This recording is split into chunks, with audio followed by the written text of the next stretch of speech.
At some point, we'll just have to acknowledge that this is, in fact, a good phone.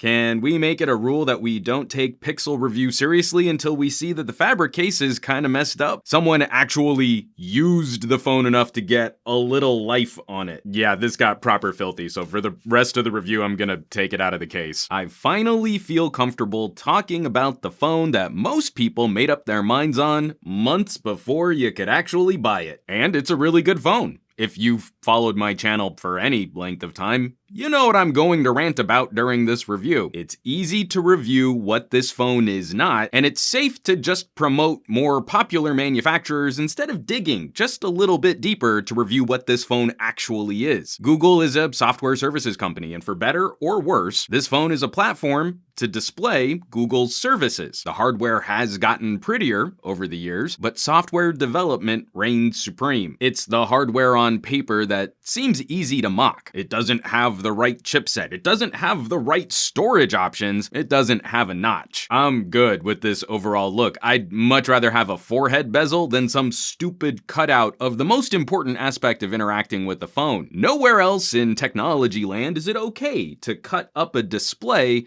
just to include a crap webcam. It's a two-tone panda with just a splash of orange sherbet. I really wish Google had done the same with the Pixelbook Go. A little dot of color goes a surprisingly long way. And the screen looks really good. It's a solid selling point. Quad HD, 90 Hz refresh rate, crisp, detailed, appreciated for folks like me who enjoy setting their font sizes to the smallest pitch. Remember, that's a differentiating feature today. Pixel, OnePlus, Asus, high refresh rates. Next year, Sam Apple I Galaxies will get these features, and tech reviewers will be tripping over themselves to declare 60 Hz screens deal breakers. But this year, 2019, folks who aren't great at tech are jumping through hoops to make this awesome feature a drawback. If your complaint is something along the lines of, why even have 90 Hz if you have to turn it off sometimes just to get better battery life? I have to assume from a criticism like that you are not good at tech. See, I'm a grown-up.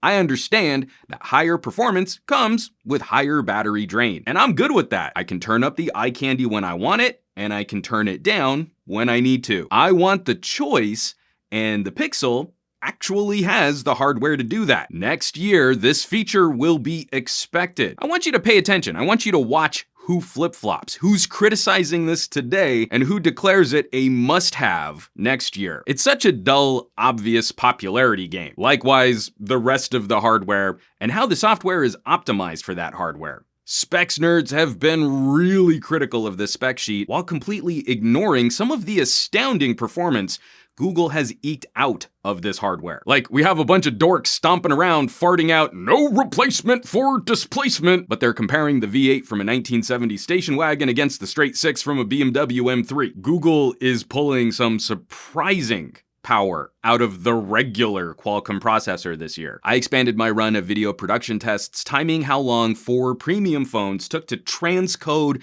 a whole movie. It took my MateBook almost 3 hours to convert this 1 hour and 48-minute film. A OnePlus 7T did the job in 1 hour and 17 minutes, which is phenomenal. An LG V50 did the job in 52 minutes, which is shocking. An Asus ROG 2 did it in 48 minutes, which blows my mind how much faster a phone can be than a $1,000 laptop. And the lowly Pixel 4, the phone people cry about not being worth it for the money. How long did this piece of garbage take? 24 minutes. It transcoded an entire Blu-ray rip of a film in half the amount of time as the ROG 2. 3 hours on a laptop, 24 minutes on the Pixel 4. 24. Looking at CPU-bound tasks, really trying to push it. I keep finding these happy surprises in heavy lifting scenarios. If you're spending premium cash on a phone, why would you test it under the same conditions that a $300 phone can happily satisfy? Now, the Pixel would not be my top pick for gaming. GPU performance does fall slightly behind Asus and OnePlus with the Snapdragon 855 Plus, but it's still plenty powerful for most titles. It gets a little chuggy on my current JRPG, but most of my console ports play great. Now, did you see how that works? How when you use the phone, you can point to some areas where the Pixel offers incredible performance opposite the competition, and then you can also highlight some areas where it might not beat other competitors, and then someone watching this video could make a better informed decision as to what they personally need. Now, someone who doesn't game hard from a phone likely won't care about GPU performance, but they might be interested in how thoroughly the Pixel absolutely shamed other top-tier beastly powerful phones. You can't get that nuance looking at a Geekbench score. Google's got the inside track on stapling this software to some decent hardware and making them work well together. We get a simple, smooth performer with some really fun tricks you can't yet get on any other platform. How can you not be impressed by real-time, on-device, live transcription of every piece of video and audio you can play on the phone? You could read your favorite podcast, add subtitles to your family videos without having to upload them to YouTube. One little button press on the volume rocker and the Pixel produces a handy feature for everybody and an incredible accessibility benefit for folks who don't always get closed captioning or subtitles. The Pixel tries to deliver new features in the most organic way possible. I did a whole separate video looking at the radar gestures, and I think tech fans are going to struggle with the future of technology. New tech is not going to impress us with a ton of flashy features. The future of consumer electronics will be in creating gadgets that blend into the background of our day. Now, people got all lit up about that Soli radar demo with all those intricate gestures, but the reality of that, executing it in a way where a phone can tell the difference between a fine gesture and an incidental hand action near the phone, more resembles the LG G8. This game never gets old. Oh, this is too complicated to use. Oh, this doesn't do enough. But it's a perfect demonstration of Google's philosophy. The phone is aware of your presence, unlike any other phone on the market. It's subtle. It's simple, and it improves the act of using Face Unlock. As gadgets integrate more organically, these interactions get exponentially more complicated to get right. Starting simple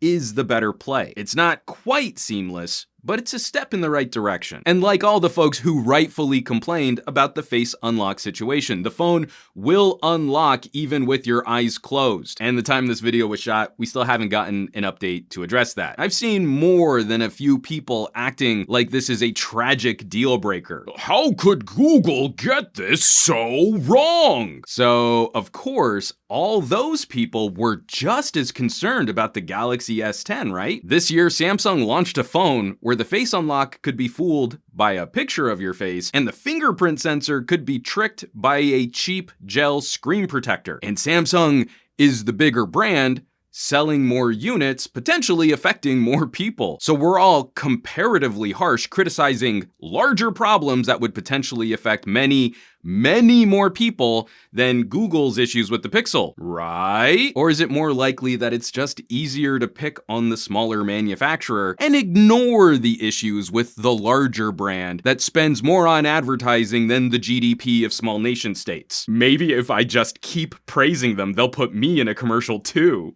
But on the topic of software, I'm not too concerned about the Pixel for the big operating system updates. I worry they might be falling into a similar trap as OnePlus. More features supporting multiple generations of devices, and my Pixel 4 is still on the October security patch. That could be better. Continuing to talk about performance, networking has been solid. Generally, in my completely unscientific testing around town, the Pixel has been an upper mid-pack performer, landing just behind my LG and my OnePlus. It's a little easier to control testing for Wi-Fi, and I found about the same on my mesh router. This is well faster than an iPhone, not quite as fast through a wall as my OnePlus, but plenty capable and offering above average reception. If there is a weak spot in my wireless use, it's Bluetooth. My Pixel really does not like handing off audio between my car and some headphones. Transferring the audio to my car works great. Getting out of my car, I almost always have to power cycle my headphones to get the connection back. This is one of the meanest gremlins for a headphone fan I hope is addressed in a future update. Or just give me back a headphone jack. I'd be willing to compromise on just getting the headphone jack back. But the last area that I think most people would agree needs some polish is battery life. A super smooth display and radar hyper awareness comes at a cost. The Pixel 4 XL is decently well behaved in that regard, and most days got me to the end of the day before delivering a low power warning. What's spooky is how wildly inconsistent that battery draw is using the phone with the settings out of the box. That first week was an intricate dance of testing out different combinations of ambient display, motion gesture support, and background services to find the right balance for me. It's always going to be a step behind one of my LGs, but it's not too far from a OnePlus when used with similar features enabled. And I'm not going to turn off motion sense or the higher refresh rate unless I absolutely need to. The issues I have, this kind of flies in the face of Google's proposed philosophy for the Pixel. Tweaking these settings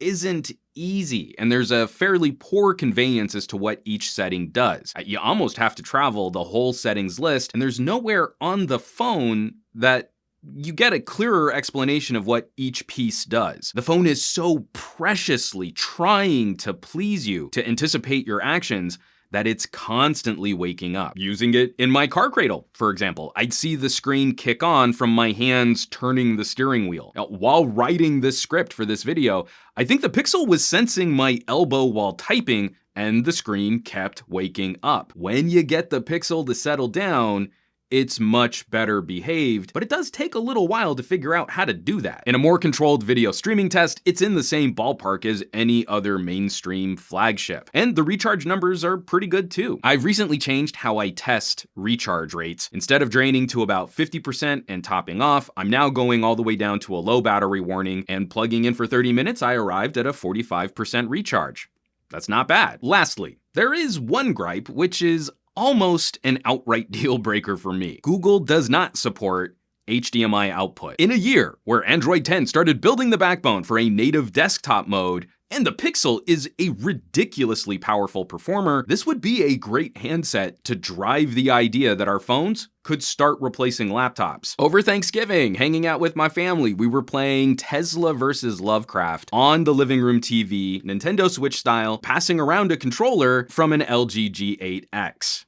Not on a Pixel. Our phones are way too powerful to just be phones. But Google taking a page from Apple's playbook here, why let us expand on the role of the premium phone? People just check their email and social media and barely install any apps, right? Whew. But that's way too much rambling from me. We have to wrap this up. Where's that leave us with the Google Pixel 4 XL? This is a damn fine phone with some unique offerings and solid perks. The frustrating thing for 2019 has been the feeling that every review needs to be some kind of longer-term rebuttal to embargo week reviews, and I'm still trying to push back against the idea of winners and losers in the tech space. Looking at the landscape of devices we got this year, this has been a great year for competition. Bold designs, fresh experiments. But to hear tech enthusiasts talk about the market, only 2 companies are worth buying from, and everyone else, better luck next year. If the collected total of specs is just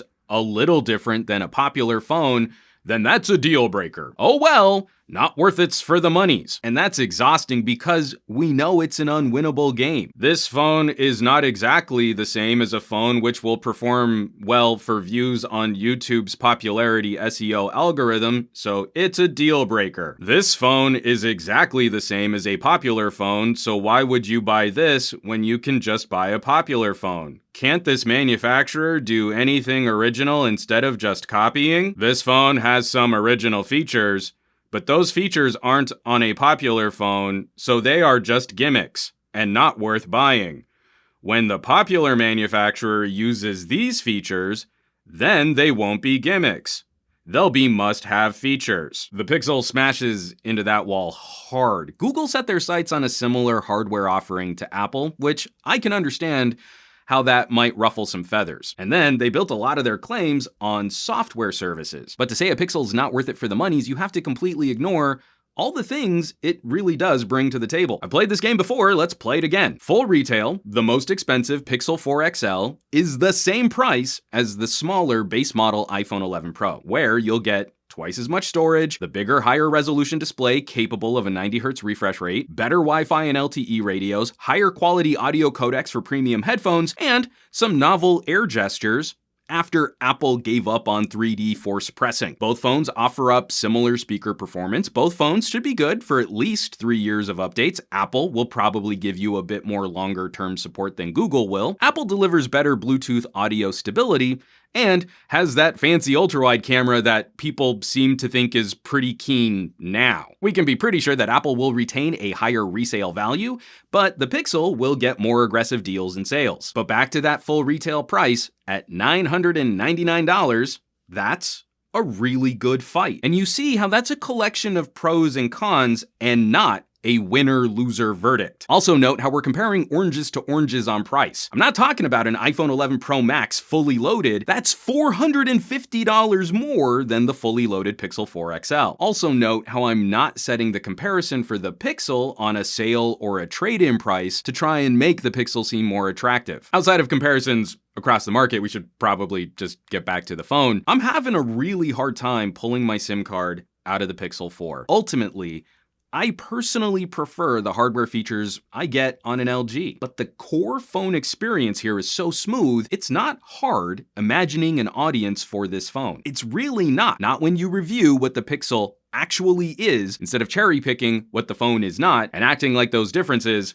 are deal breakers. We can't keep pretending to ignore the effect that Facebook-style algorithms are having on tech reviews, creating echo chamber effects around popularity. Where tech enthusiasts have room for a good, healthy debate, I'm not sure how broad the audience is for the Pixel 4. I know there is an audience of people for whom the Pixel 4 is a perfect fit phone, but a lot of this experience, what makes the Pixel special, can be satisfied by a Pixel 3a. That's not to say people should only buy the 3a if they want a Pixel. The comparison feels a bit like debating Toyota versus Lexus. The Toyota badge outsells the Lexus brand by a factor of what?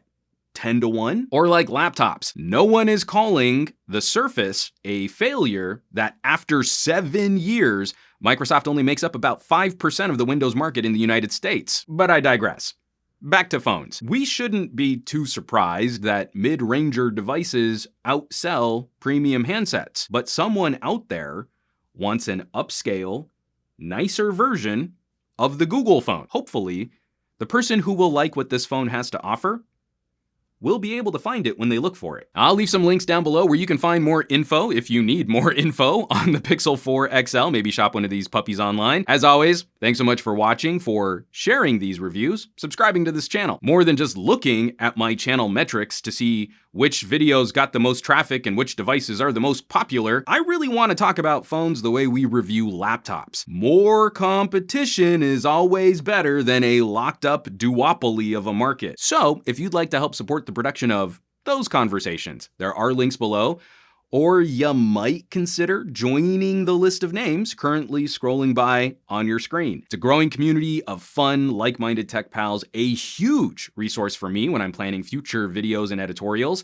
and they also get exclusive access to my deep dive camera and audio reviews. I have a separate camera review for the Pixel 4, but only patrons get the full 36-minute video with all the 4K samples. They're good people. I hope you'll check them out. Now, you know where you can find me around the rest of the internet, at SomeGadgetGuy on the Twitters and the Twitch, and the Facebooks and the Instagrams, and I will catch you all on the next review.